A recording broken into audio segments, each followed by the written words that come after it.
So you're ready to start journaling or start journaling again and you have no idea where to start?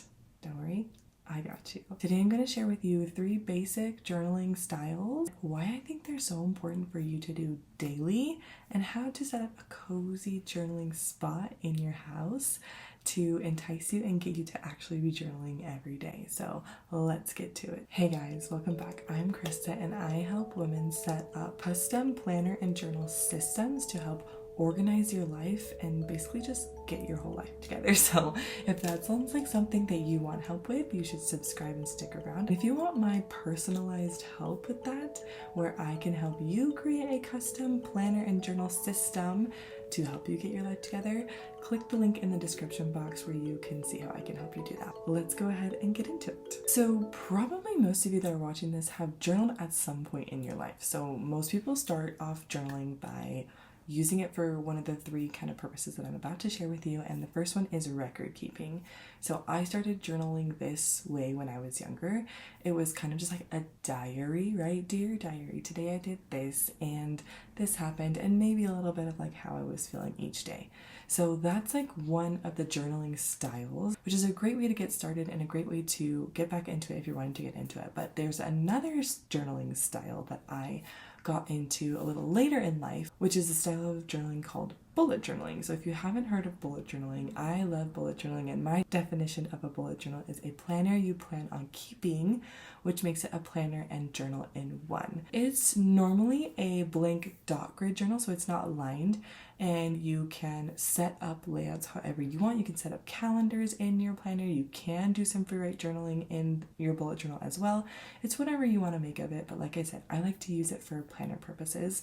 So that is another style of journaling that we are going to talk about. And then the last style of journaling that I've more recently gotten into and heard about just this year actually is a style of journaling from Julia Cameron. It's called Morning Pages. And so this Morning Pages journal, she describes it as basically you sit down each morning and you just write 3 pages.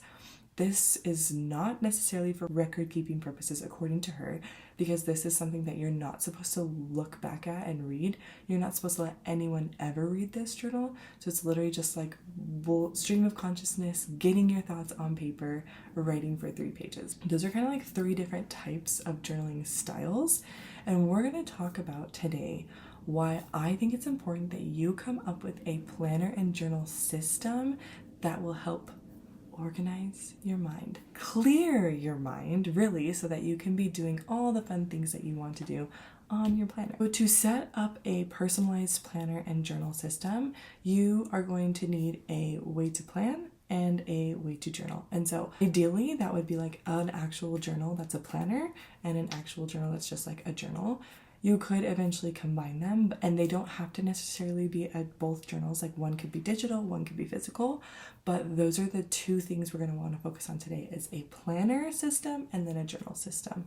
And so for your planner system, the reason that it's important to have like a planner is because the whole point of journaling for me is to clear your mind so that it's free to do all the fun things that you want to do in your life.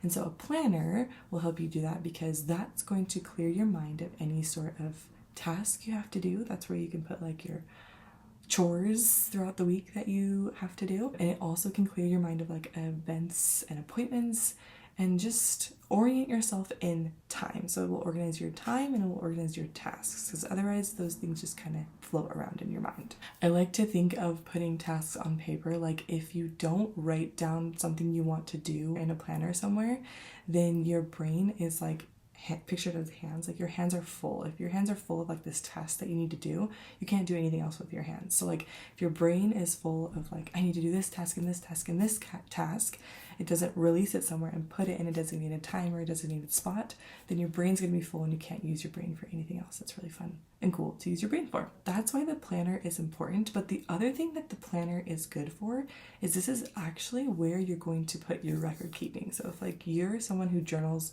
to keep a record of your life, which I think is really, really awesome and really important, you're stressing about just like recording your life, put it in your planner. So like let's say in your planner you filled half of Monday with like a couple to-dos and appointments you had, but there's still space at the bottom. At the end of the day when you're journaling, or whenever you set up your cozy journaling spot, you can go back and fill in what you did do on those days. So you can say like, okay, we went to the park and met up with friends, and then we had a movie night after the kids went down, or whatever you want to do. But like, that's where you can put your record keeping, and it can be really short bullet points. It doesn't have to be long sentences about anything. It can just be like, here's what we did. And you'd be surprised, like looking back at my old bullet journals or planners that I have, like those little bullet point descriptions of things like really bring the memory back super fast. So like, it is a very accurate way of recording your life. So the planner is for organizing your to-dos and tasks and appointments, and it's for recording your life. So then your blank journal is going to be, we're going to talk about more what to put in this next time, but it is going to be like, if you're new and trying to get back into journaling, just encourage yourself to write 3 pages a day. And honestly, I'm a journaler that like journals every single day, and I usually end up writing about a page a day. So you could even just shoot for a page a day, but I would say shoot for 3, because then you might end up at least doing 1 page. So start by doing that. And again, think of it as like, no one's going to read this. I don't care about this, and no one else cares about this. Your record keeping is in your planner, so you could just get away with that being like your record keeping. But anyways, this journal is just going to clear your mind of everything else. So like, your tasks and to-dos are all in your planner, but this journal is just to like, there's still just like things on your mind. Even if you get all your tasks and to-dos out, you're still just gonna like have thoughts and ideas swirling. Just start writing, and that will start clearing away the thoughts that like they're not necessary. I think all your thoughts do things, whether they're good or bad, but like, just starts clearing away those thoughts. So think of this planner and journal system as like a chore almost.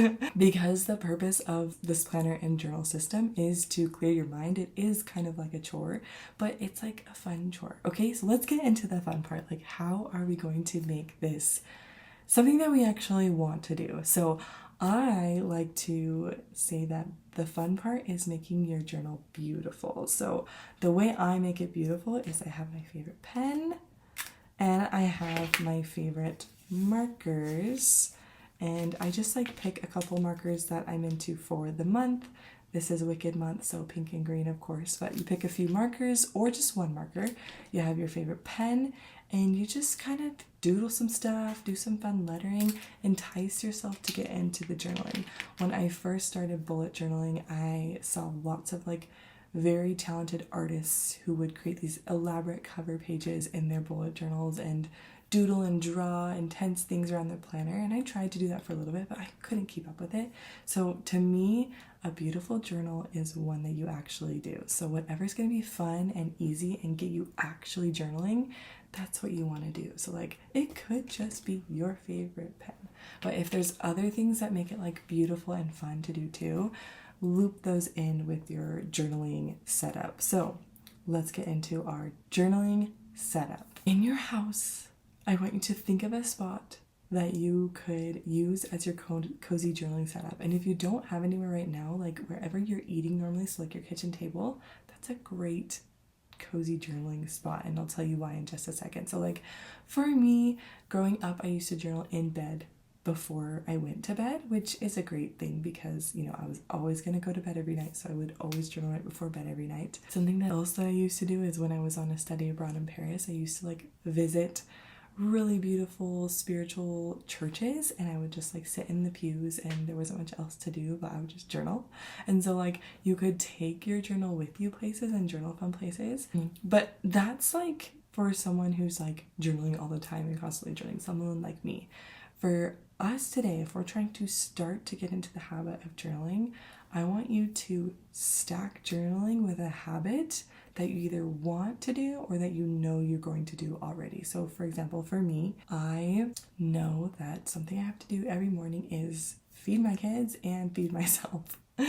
And so I have created a habit stack with feeding my kids that involves journaling. I will feed my kids, and then I will feed myself, and then I bring my stack with me to the table, which includes something that I'm reading. I usually start with a little bit of reading, a chapter of a spiritual text, and then I get right into my journaling. And this is all it worked into something that I know I'm going to do every day. So like if you're someone who you wake up, you eat breakfast, go to the gym, then you go work in your office, you wouldn't want to like wake up and go to your office and journal and then go eat breakfast and then go to the gym and then come work.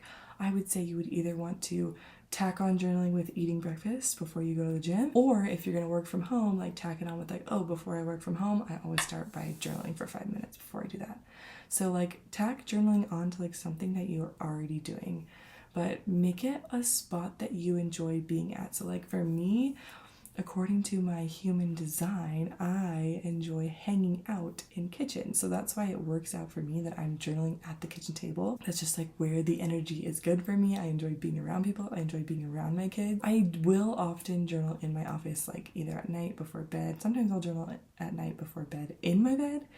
But like the habit starts with like this intentionality at breakfast. But like then I can kind of sparse the journaling out throughout the day. Because remember, if you're having a planner and journal setup, you are journaling to like free your mind, but you're also like planning. So like this can happen at multiple times throughout the day. Okay, that was all I had for you today on how to get started journaling. Come back in 2 weeks. I am going to talk about more about what we're writing in our journal and like how to get things going. But for now, I want you to just like focus on coming up with a cozy spot in your home that you can start journaling and then just start writing 3 pages a day, start planning your life in a way. And again, if you want my help, find me on Instagram, reach out to me. But yes, you should definitely subscribe to see that next video, and I will see you on the next one. Bye guys.